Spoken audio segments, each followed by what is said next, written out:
Hi అండి అందరికీ. మా చిన్నత్తయ్య వాళ్ళ ఊరు ముట్లూరు. ముట్లూరు దగ్గర గారెపాడు అనే అంకమ్మ తల్లి గుడి ఉంది. అక్కడ మా చిన్నత్తయ్య వాళ్ళు ఆ గుడికి ఎప్పుడూ వెళ్తూ ఉంటారు. అక్కడ తిరునాళ్ళైతే మా చిన్నత్తయ్య వాళ్ళు రమ్మని మమ్మల్ని ఇన్వైట్ చేస్తే మేము వెళ్ళాము. ఇదేనండి గుడి, అంకమ్మ తల్లి గుడి. చాలా అంటే చాలా కలర్ఫుల్‌గా బాగుంది గుడి అనేది. ఇటు గుండా మేము వెళ్ళి కాళ్ళయి కడుక్కున్నాము. గుడంతా ఇదేనండి. స్టార్టింగ్ ఏమో వినాయకుడు స్వామి ఉంటాడు. వినాయకుడు స్వామి కిందేమో పుట్టాను నాగమయ్య పాడగలు ఉన్నాయి. ఇక్కడేమో నాగమయ్య స్వామి, ఇటు సైడేమో యాప చెట్టు దగ్గరేమో ఆంజనేయ స్వామి పెట్టారు. తులసి చెట్టు కూడా పెట్టి పూజిస్తున్నారు. ఇదంతా వేప చెట్టుకి పూజించారండి. ఆ ఫోటోలో ఉన్న మా అమ్మ గురించి నేను తర్వాత పెడతాను, మాట్లాడతాను. జనం మాత్రం చాలా అంటే చాలా మంది వచ్చారు. ఇక్కడ సేవలు కూడా ఇక్కడ డెకరేషన్ మాత్రం చాలా బాగా చేశారు.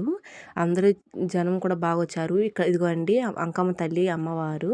ఈ మామకేమో ఒంట్లోకి వచ్చి వాకులు చెప్తారంట. ఇక్కడేమో అమ్మవారిని తీసి బయట పెట్టి శారీ కట్టి దండలు అవన్నీ వేసి నిమ్మకాయల దండలు అవన్నీ వేశారు. ఇదిగో ఈ మా అమ్మగారికి వాకులు చెప్తారంట ఇక్కడ. ఈ అమ్మవారు చూడండి ఎంత కళగా ఉన్నారో. డెకరేషన్ అంతా చేసి చాలా బాగా చేశారు. ఇక్కడ చీరలు, గాజులు, పసుపు కుంకాలు అన్నీ కూడా పెట్టారు. మేము కూడా చీర, గాజులు, పసుపు కుంకము, కొబ్బరికాయలు అన్నీ కొట్టాము. అమ్మవారికి చీర కూడా పెట్టాము. అమ్మవారికి చాలా కలర్ఫుల్గా ఉన్నారు. అమ్మవారు చాలా కళగా కూడా ఉన్నారు. ఈరోజు మేము ఫస్ట్ టైం అండి ఇక్కడికి వెళ్ళింది, చూడటానికని వెళ్ళాము. చాలా అంటే చాలా ప్రశాంతంగా. గుడి గురించి చెప్పడానికి చాలా అంటే చాలా ఉంది, కానీ అంత చెప్పడానికి నేను ట్రై చేస్తాను. అమ్మవారిని ఊరంతా ఊరేగించి సేవ చేసి అంకమ్మ తల్లికి సేవ చేసే వాళ్ళు ఉన్నారంట. వాళ్ళు కూడా సేవ చేసుకుంటూ 3ంటికి అట్లా స్టార్ట్ చేస్తే ఊరి మీదకి వెళ్ళేది వచ్చేసరికి 2, 3 అయిద్దంట. అప్పుడు అమ్మవారికి మా అమ్మకి అమ్మవారు అనేది వచ్చి గుడి చుట్టూ అడుగు మడుగులతోటి తిరుగుతూ ఉంటారంట. అడుగులు మడుగులు అంటే చీరలు పరిచి కింద అమ్మవారిని పంపిస్తారంట. వాటిల్లో ఎవరైనా మొక్కుంటారంట. ఇలా గారె బూరె చేసి ఆ చీర మీద పరిచి ఆ గారె బూరని అన్నిటినీ అలా ఆ గారె బూర అన్నిటినీ మామకి అమ్మవారు అనేది ఒంట్లోకి వచ్చి అవన్నీ తొక్కుకుంటూ పోతుంటే జనాలందరూ ఆ గారెల బూరిని తీసుకుంటారంట. తొక్కినవన్నీ మంచిదని.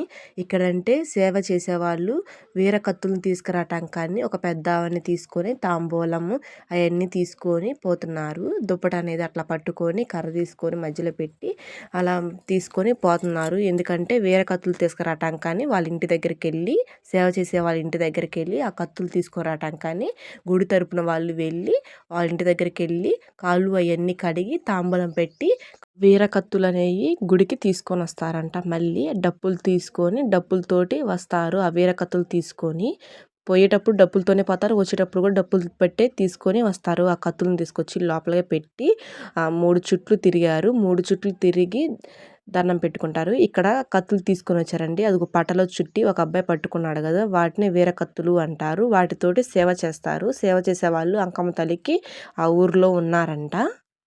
కత్తులు తీసుకొని వచ్చినప్పుడు గుడి దగ్గర గుడి ముందు నుంచోబెట్టి శుభ్రంగా వాళ్ళందరివి కాళ్ళన్నీ కడిగి ఒక కుమ్మరి ఆయన చేత నిమ్మకాయలు తీసుకొని 5 నిమ్మకాయలు తీపిచ్చుకొని చక్కగా దిష్టి అనేది తీపిస్తున్నారు. నిమ్మకాయన్ని పిండి దిష్టి అనేది తీపిచ్చి కర్పూరంతో హారతిచ్చి లోపలికి పంపిస్తున్నాడు. ఈయన కుమ్మరవాయనంటండి.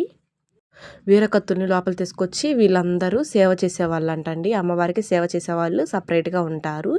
వీళ్ళందరూ వెళ్ళి గుడి చుట్టూ 3 చుట్లు తిరుగుతారండి. 3 చుట్లు తిరిగిన తర్వాత ఇలా సేవ చేసేవాళ్ళు ఉపవాసం ఆ రోజంతా ఉపవాసం ఉండాలంటండి. ఉపవాసం ఉండి సేవ చేస్తే అమ్మవారు అనేది ఒంట్లోకి వచ్చి వాళ్ళకి సేవ చేయడానికి ఇంకా బాగా ఉంటుందంట.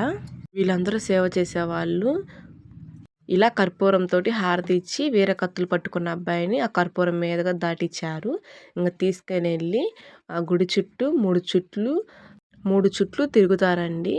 కత్తులు పట్టుకొని వీర కత్తులు పెట్టుకొని ఇలాగా తిరుగుతూ డప్పులతోటి తిరుగుతూ ఉంటారు. కాయలు అవన్నీ తీసుకొని వాళ్ళోళ్ళు వస్తూ ఉంటారండి. వీరకత్తుల్ని తీసుకెళ్ళి అమ్మవారి కాళ్ళ దగ్గర పెట్టేసి అక్కడ వాళ్ళు సేవ చేసే వాళ్ళు అందరూ వెళ్ళి నదికి వెళ్ళి లేకపోతే కాలువ దగ్గరికి అలా వెళ్ళేసి వాళ్ళు అంతా శుద్ధి చేసుకొని శుద్ధి అయ్యి మళ్ళీ గుడిలోకి వచ్చి సేవ స్టార్ట్ చేస్తారు. మరిన్ని వీడియోస్తో మీ ముందుంటా. Bye friends.